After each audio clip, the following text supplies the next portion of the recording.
Hey y'all, welcome back to Spirit of the Outdoors. We got a video we're going to make today doing a couple of different things that I wanted to get done.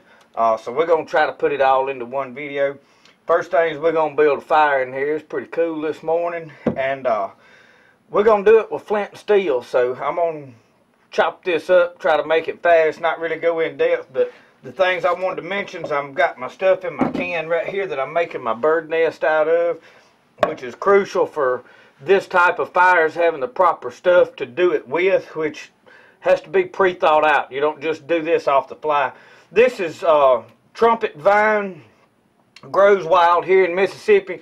You notice it has a real scaly type bark to it, and I don't know how well the camera is going to autofocus to that, but it grows everywhere. It's real light color, and this bark's just peeling, almost sort of like birch bark does. So I put that in this can, and I just brought that piece in to show you. I'm also going to scrape the inner bark. This is some oak wood that I've got piled up here, and this is a piece of bark that I peeled off of it. So we're going to scrape some of these fibers, and we're going to put that. You see how just scraping with the tip of that knife, I'm getting some fine dust. I'll put that on the center of my bird's nest to help catch this spark. But I'm going to ultimately catch the spark with a piece of char material. Now, I don't use char cloth because in the wild you're not going to replenish that very easy. It's very easy to make char cloth out of punky, soft, rotten wood, preferably a hardwood. So stick with me. We're going to see if we can get this fire built right quick.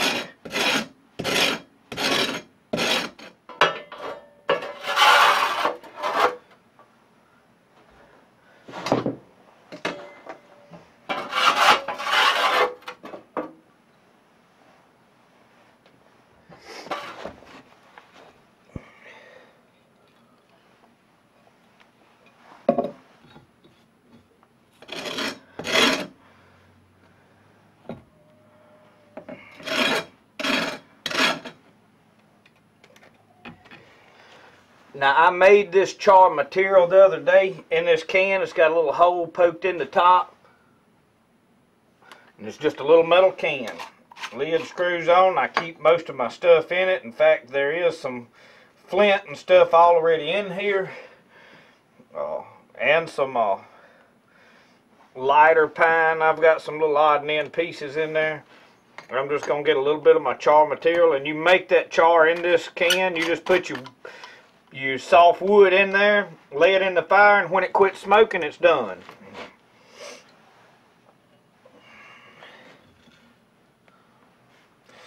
Okay, let me get my bird nest here. I need some straw to hold that together. Stick with me. I'm going to grab me some pine straw just to make a base to hold that. Okay, I just got me a base of some loose grass, the driest stuff that I could find. Now when I get in here in good light, I see these. I grabbed a good bit of green. This is actually some dead straw, but it'll be all right, because that's not really what's going to do the build of the fire. It's kind of to help hold this dry stuff. This is what's going to actually burn. Now I'm putting that bark in there, and then I'm going to put these fine fibers of this stuff more to the inside, built to be soft in the middle, just like a bird's nest. Now this is my patch knife. For some reason this throws the best spark of anything that I have, so I'm going to lay it right in there. And I've got this laying on a little piece of metal that I can put in my fire. I build most of my fires out here when I'm practicing primitive fire like this. I build it out here on this piece of metal, and I can put it in there, and if it can burn in there, and it don't matter. So what this char material will do is catch this spark, and it'll sit there and smolder.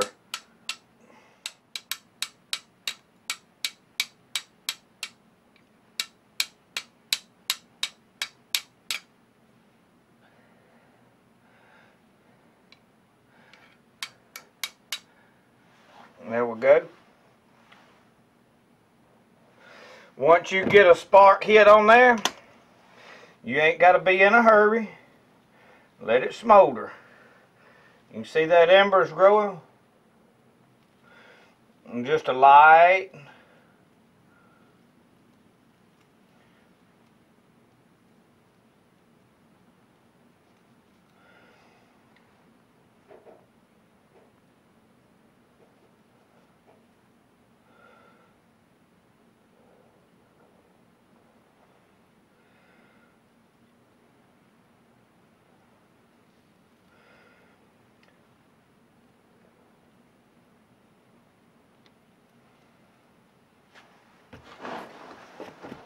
Now you have to be patient with this. This don't happen instantly.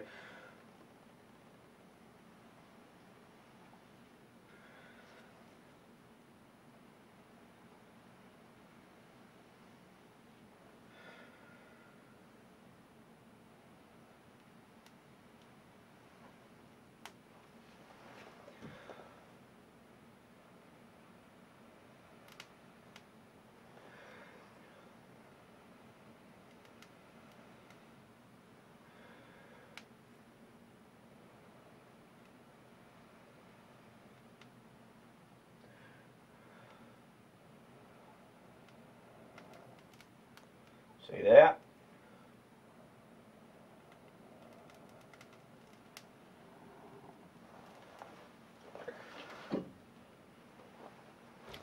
Now we've got our pieces of pine, our small stuff that we can start putting in there. I've got some very fine splinters that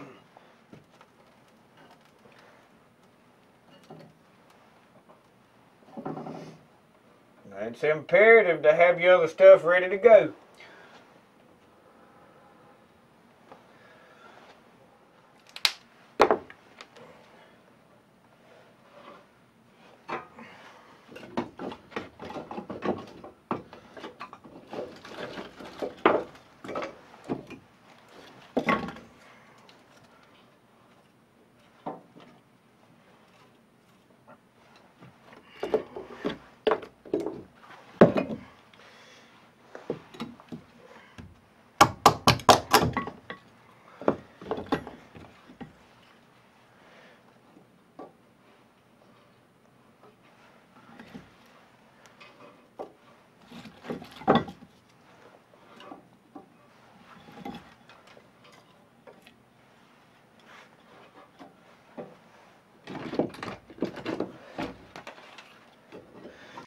This right here is just some oak, short pieces that I went out there and split up with an axe. You ask, why would you do this? It's important in here when I could easily use anything else to practice these skills so that you know what works, what don't work. You don't just go out there because you watched a YouTube video and make this work in the field, especially in damp conditions. You need to know what you're looking for, what works, how that material feels when it'll work, and how it feels when it don't work, because it'll have a different feel when it's too wet to use. We get our fire going. We're going to do a couple of things. We're going to make some patch lube. We're going to cast some round ball today, so y'all hang with us. Well, y'all, we got a fire rolling. I'm going to do a couple of things with it. I've got some warm water, or just cold water right now, and I put a little Dawn dishwashing liquid in it. I've got my stuff that I was cleaning my barrels out after I hunt and shoot my black powder, especially before I stash it up here on the wall behind me. You see up here I've got a couple of rifles and my the one I built, the 32, and then there's 350 calibers. Plus I've got a more modern one here. I've got this pistol right here behind me, and I have another one on the wall over there. But when I clean them out, I put that water and just set it on this stove and clean that black powder out of those rags so that I can reuse them. But we're going to load some ammo and make some patch lube. Now the way I make my patch lube, I spit patch a lot of my 32 caliber. It's easy when I'm squirrel hunting and in a rush. Deer hunting, I'm not really trying to load fast, so I like to load it. And I've been doing pretty well with this lubricant that I've made. Now I got the recipe from the Foxfire books. And I'm sure it's very similar to the commercial stuff you buy, because, and I feel like it's along the same lines as the stuff that's leather conditioner, like the I can't think of the name brand, but the leather polish and saddle soap and stuff that you buy, most people buy it in the little cans to do your shoes. The consistency is a lot the same. And I'll just go ahead and tell you what it is. I'm using beef tallow. Some of them use deer tallow. I want to make some out of deer tallow, but I hadn't harvested a deer yet, so I'll probably make some more out of deer tallow to see if there's a difference. But that, and then beeswax. And what I'm doing with it is and I haven't got my can of stuff down here yet, but I'll take one of these cans, and I'm probably going to do it in this sardine can, but any kind of one of these tin cans, and this is why I save junk. This is what it is. You're looking at, this is a Vianney can, and I've melted some, and that's what I'm using. Now, what I have in my bag that I'm carrying with me, and I don't know right where I laid it right off the top of my head, it's probably still packed up in my other bag, is I had one of those little Scentsy. My wife was selling Scentsy, and they got those samples that you can smell the wax in those little bitty small containers, and I heated that up and poured that stuff out, cleaned it out, and I put a little bit of this in there so that I could stick it in my pocket, and it's just a small container. Now you can use whatever you can find to put it in. It has a lid that you can set up. Now in the summer, this may melt if you don't store it somewhere decent, that it could melt and run out of it. But I'm heating this water up. I'll clean that, and I'm going to go get some of my beef tallow out of the refrigerator, and I'm going to put it on here and start rendering it. And then once it gets to a rendered state, we'll add our beeswax. I have a bag of the beeswax pellets. I recommend you go ahead and order you a thing of beeswax, because you can use this for a lot of different things. I use it when I'm making ointments for, like, out of plantain and stuff. It makes a good salve for that.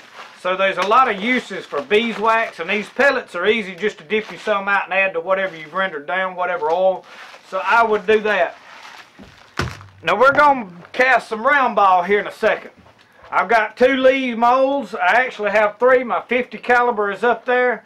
This one here is this is my 350 round ball. This is for my 36 caliber flintlock. I bought the balls that I have now, so we're going to cast the rest of them out of our own lead. This one just came in yesterday. This is a 440 round ball. This is a single cavity mold from Lee, and that's what I'm going to put in this pistol right here. This is a 45 caliber cap lock, and it don't have any sights on it. I am going to make me some sights to put on this little handgun, so I can keep this in my canoe when I can't get my rifle up. If I just need to shoot an otter in the water, or a beaver, or something that I want to get, it just, you know, good, and having a backup round to use for something. I know that y'all have seen on my videos, I've been carrying this belt right here on. I can just strap this wide long belt on. This is my 44 Magnum Super Blackhawk. I like this because it gives me 6 extra rounds if I get in a bind. Can be personal protection, but also I could kill a deer with this handgun. So I know somebody probably wants to know what gun did you have on your side in some of those fishing videos and canoeing videos. So far it's been this, and then of course my Bowie knife that I made, and I've got them on there that I'm carrying with me. And you notice that I used my patch knife that's hanging on this bag a while ago to strike flint. I don't know why. I have tried to temper a couple of other pieces of steel to make strikers. Every piece of steel is not the same. That is made out of a circular saw blade that I have made some knives out of, but my dad used them on a chop saw when he was cutting that metal tubing, and it worked very well. It threw sparks. I tempered another one. It did not do the same. I had cut out just a small piece that I was going to make. I used one of the lawnmower blades. They will throw a spark, but not just right. And I'm sure that has a lot to do with the temperature that you heat it up to before you quench it, and then it has a lot to do with what you quench it in. But besides that, all metals are not the same. So it depends on what that metal's made out of. And I'm going to sit here and be honest with you, I'm not 100% sure what it actually needs. I know there's a lot of guys out there that can tell you exactly what metal you need to use. And I do know that files work really good, but I just don't have any files that I'm willing to destroy right now I'm still using them for files to make a flint striker. As long as that right there patch knife will throw sparks, I'll have it in the woods with me. But then I carry a ferro rod too, and that's usually my go-to. But I wanted to do flint and steel because I know there's a lot of people that want to, well, can you make fire out of flint and steel? Can you make the bow drill fires? Well, it's a lot of work. It's hard to do, but yes. And we'll get some of that in videos throughout the winter. I'm trying not to just make a fire making video because there's so many out there, but I do want to do it so that you know I can do it. We're making some turkey tail tea while we're at it. So as we're getting this tins heated up, I'm probably going, I want to transfer this because this can is a little deep. So I'm probably going to go ahead and melt this up and pour it into this can because I'm going to trim these edges out, and where it's easier for me to use when I'm bench shooting and practicing, I can just use this, plus you can heat it up. Okay, this is some of my, this is tallow. I know I mentioned said fat. I'm just going to drop it in this can right here. Now, this has been in the refrigerator back since I've made my stew. I got the one piece out there the other day to test it, but this is going to go rancid on me if I don't use it up. So we're going to go ahead and render all of that down. It may smell up the place because that was, it's been in there too long actually. It's not just rotten, but it's past the pleasant smelling stage, if you know what I mean. But we'll render that down. This is my round ball, and this is some pieces of sheet. You see that I pre-cut a good many patches. It's piled in here. But that limo, I have the cavity to make the bullets. I can't get one out. And this is obviously a 490 round ball. And then this is the bullets that I'm making. So I have enough of my 50 caliber here. That's why we're not going to cast 50 caliber today. Got my wild turkey tail mushroom tea right here going. I've got everything heated up.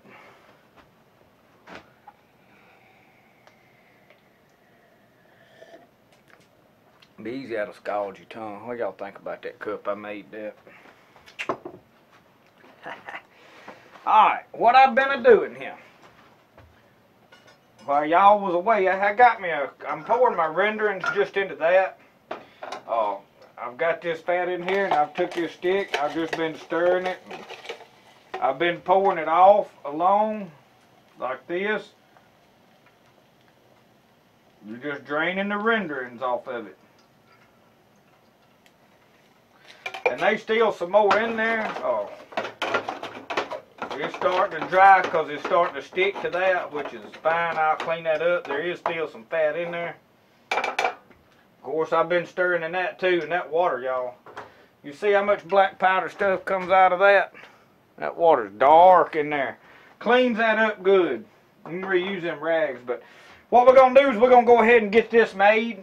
I'm going to mix it in here and then see if I can pour it all into there and fill this up to level full. So I may go ahead and get this off before I get it filled because I want it to solidify in there. And if I get it slam full, it may not pour real well. I don't really know. Now what I'll do is just take my hand. This recipe that I'm using is approximately half and half, but now what I do is once it solidifies, if it's still a little soft and mushy, I'll heat it back up and add some more wax to it. So it's easier to add wax than it is the so with that amount, I'm going to go a little more than half and half because it's up about a 3/8 of an inch up in that can. And that wax will just melt into there. And I'd rather it be a little more waxy and solid. That's probably good. I just eyeball it. Now these guys in the Foxfire book talked about their patch box. They had a hole drilled, a special compartment, and they poured the liquid directly into the wood box, into the hole in the stock. And they could flip it open, rub their patch in there, load their rifle. So You know, that's a thought, something you might want to do. I don't have a rifle at all that has a patch box on it. You notice all of mine are solid stock. Put in that. All right, let's see what we can do right here.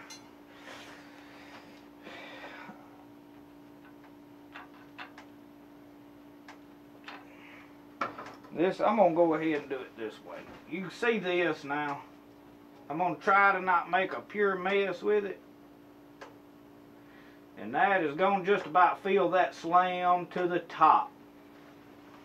Which is probably not a good idea now for me to move that to something else, but I went ahead and did it. Piece of a cabinet right here will work just right. Let's see if we can ease this.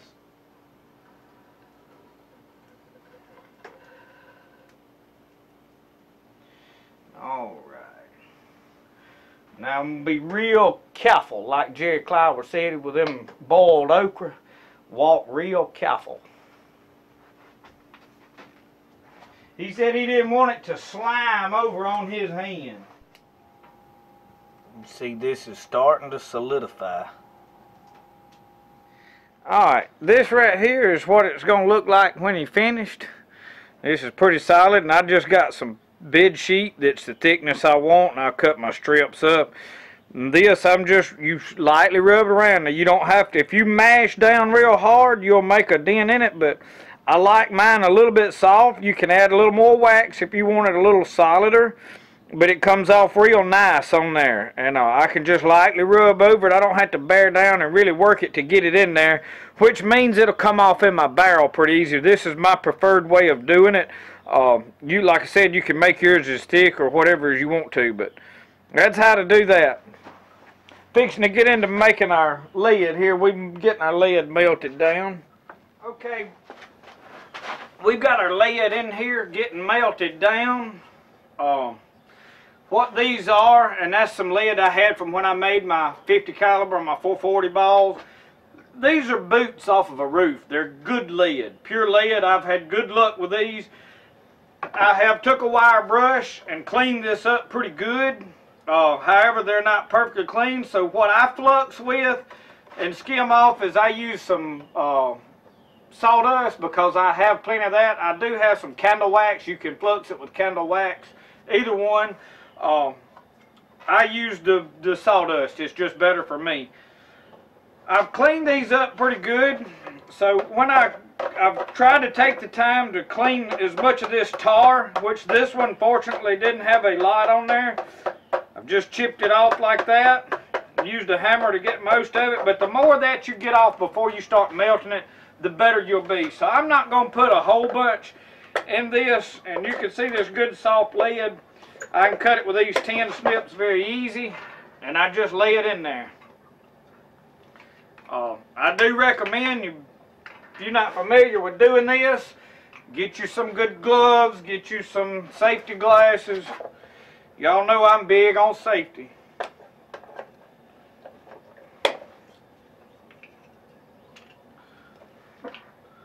But we're going to just cut up some pieces. We're not going to make a whole bunch today because I don't intend on making a real long video. And I think with a little bit of lead we can cast a good many of those 350 round balls for the 36 caliber. Now on my little bucket over here, I've got a deer hide in there and wood ashes that I'm going to make buckskin out of. But I used a top laid piece of plywood up here, and I got me a piece of leather, and I've got my spoon and my stick. And we'll get, as soon as this all gets melted down, we'll get into making this. Okay, I've got my can right here, and I've got a little bit of wood ash, wood sawdust. It's wood. Sometimes I get tongue-tied and I'm scraping that around, and you'll notice when you start raking this top back that impurities is going to come to the top of your lead. And guys, this little deep skillet, I picked this up at Lodge when I was up in the Smoky Mountains, right across from the Smoky Mountain Knife Works store. I don't know the size, but it's a Lodge skillet. It's a little deep skillet, and it is absolutely perfect for doing this. Now I did go pick up a pair of gloves, and I've laid them down somewhere. I'll probably put my gloves on when I actually start But I dip them, get those impurities out of there. Everything floating on the top. Now what I'm going to do is, I'm going to dip in here and just get me a little sawdust. And put me a little on the top there. You see it burning off. Stir that into there. That'll soak up all of those impurities. Will stick to that. I think a lot of this is what guys skip this, and cleaning up your lead good is the reason you have a lot of trouble with making round balls. Because guys, I hadn't been doing this a long time and I've had good success. All my 50 caliber balls, I had very few that had ripples and stuff in them. But I took time to make sure, because I was new to this, to make sure I knew what I was doing and had well researched it and was doing it right.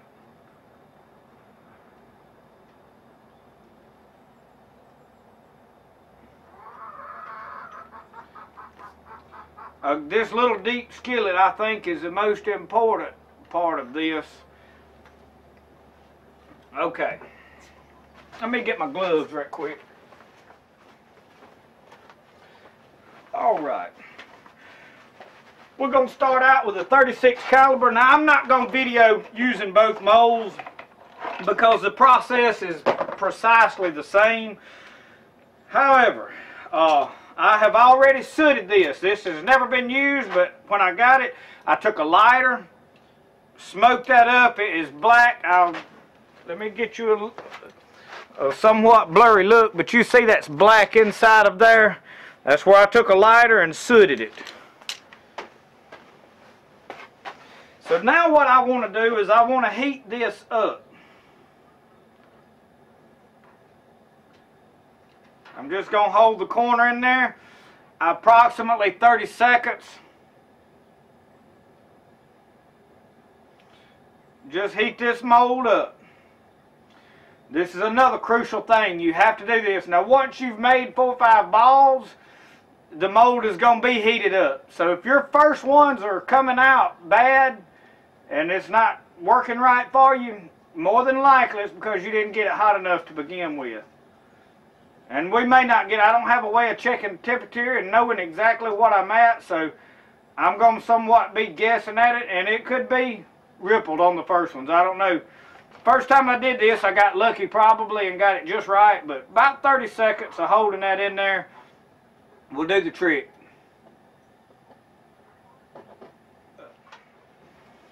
Now make sure I stir just a little bit. If you start getting stuff on the top of your, skim it back to the side. They could be impurities get in there off your spoon and whatever else.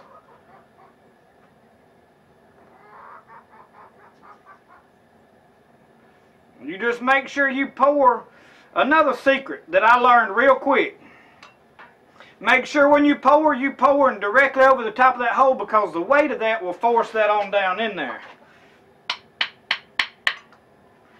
Now I'm going to go ahead and turn this down just a little bit because I don't want to burn my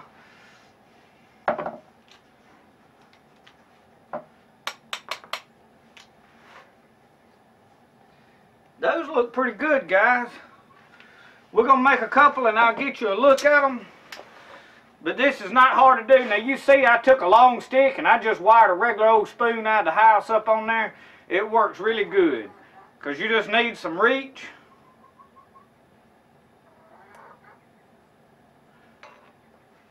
And then I can prop that over here out of my way. I cut my piece off right there.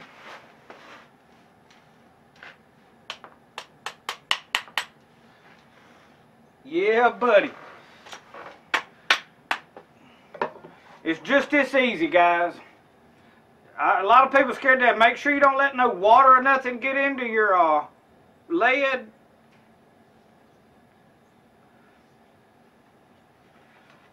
And if you keep your spoon warm, you shouldn't have any trouble.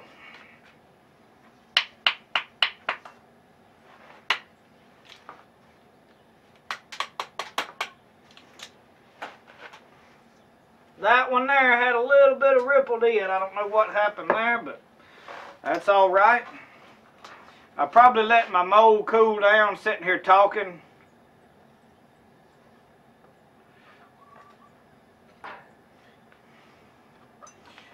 The faster you work, the better you're going to be. That way your mold stays hot.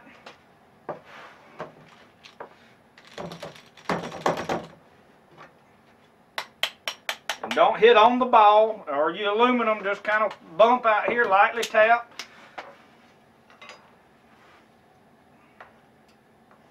And if you start seeing a lot of impurities, I'm starting to get some on here. Stuff just getting in there and burning out, maybe coming off my spoon. Throw it out. It's not worth the headache it'll cost you.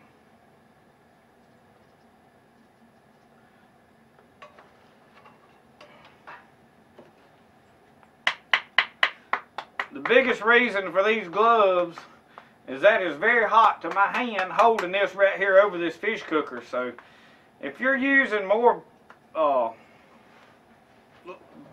the things that go with that, the electric cookers, you're not going to have that difficulty. I'm just working right over all this heat coming up.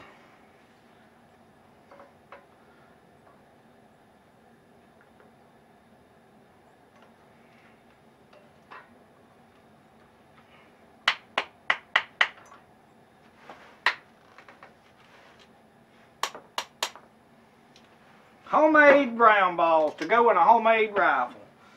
Boy, I like it. Y'all will have to get into all of this now. I'm telling you, this is some kind of fun. When you hunting with everything you made yourself, it's very, very satisfying. I've got nice rifles, it's got nice scopes, and I couldn't tell you how long it's been since I have enjoyed hunting. And we're going to make powder before it's over with. I'm still working on it, perfecting that. Because whenever I start doing it on camera and showing you, I want to know what I'm talking about and know that, hey, this works. I don't want to be trial and error on camera. So I see a lot of people that they trying to learn on camera. I try to make sure before I film what I'm doing that I know what I'm doing and know that I'm doing it the best way.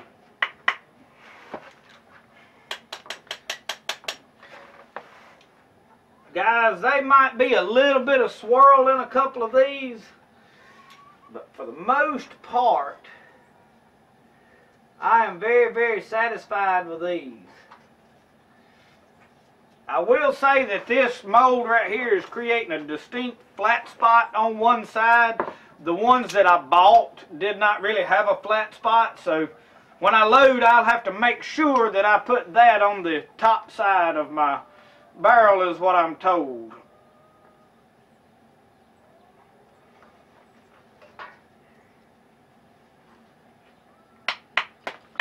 And see this, with that size skillet, now this skillet's probably about 4 or 5 inches across at the top, and it's about 3 or 4 inches, about 3 inches deep. It's perfect for me tapping that over the top and that extra excess going back in there and immediately melting. I'm not wasting having a big pile of scraps over here that I've got to start over with.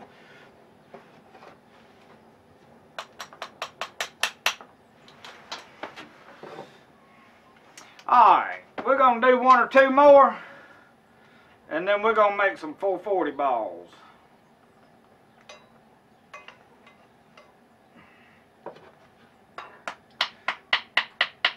See, when I'm doing it this way too, I'm not tempted to just barely pour enough in there to make my bullet. You can pour it all up there where that weight fills that cavity good.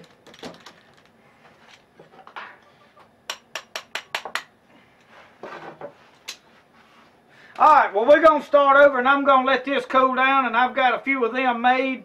I need some 440 balls, so I'm going to do that. I'll get the camera over here and get you a look at this. Get y'all a good look. Most of these, there's a little bit of swirl on some of them. For the most part, though, those are good balls. I'll have to get through there and really inspect to see if I want to coil a couple of them. I really hadn't looked good yet. I know the first one had a little bit of a dimple in it, but most of them done really well. But Guys, thank y'all for watching my videos. This is our endeavors into black powder and everything. Do it yourself as much as you can. Thank y'all for watching and tuning in to an old country boy that just enjoys being out doing outdoor stuff. So thank y'all for watching Spirit of the Outdoors, and we'll see y'all next time. Hopefully we'll have a good deer hunt coming up pretty soon.